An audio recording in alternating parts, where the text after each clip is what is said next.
Her fork clinked against her wine glass, her lips curling into a smile that wasn't a smile at all.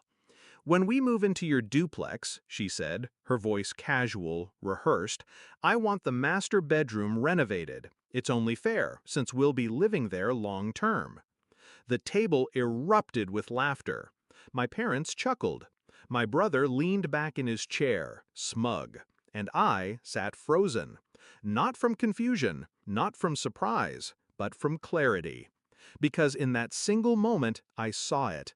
Every sacrifice I had made, every bill I had paid, every brick I had stacked into that duplex, they had already buried me inside it. I was the one who carried the weight when no one else would.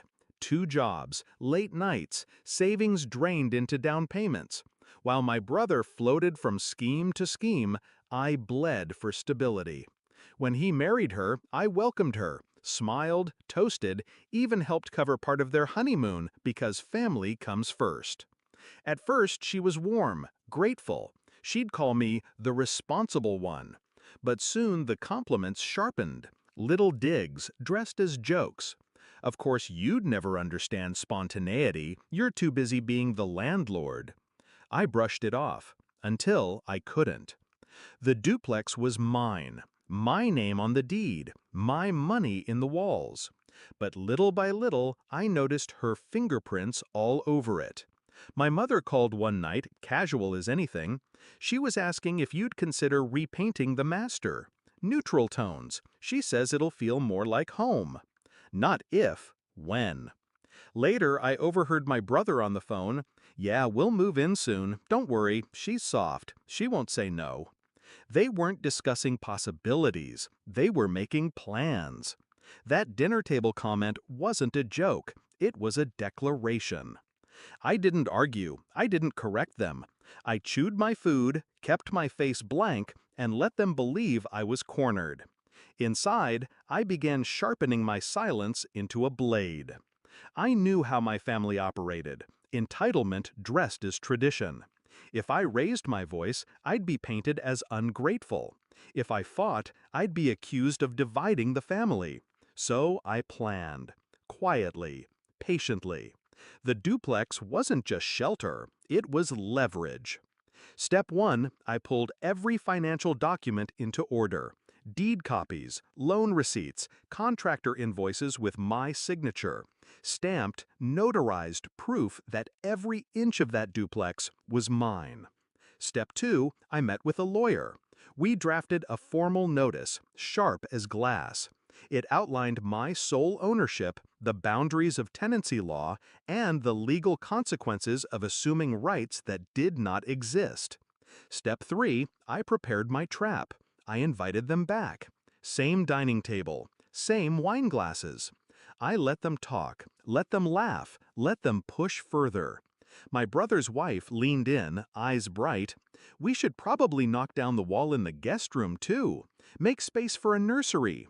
My parents nodded, already envisioning grandchildren running through my hallways. And that was when I slid the envelope across the table. The laughter faltered. My brother picked it up, confused. My mother frowned. His wife smirked, assuming it was another bill I'd foolishly offered to cover. But as they read, their faces drained. Line by line, their delusions shattered. I spoke then, calm, every word measured. This duplex isn't family property. It isn't community space. It isn't yours to renovate, to claim, or to occupy. Her smile froze. My brother's jaw clenched. My parents looked anywhere but at me. I leaned back, steady, my voice low enough to cut.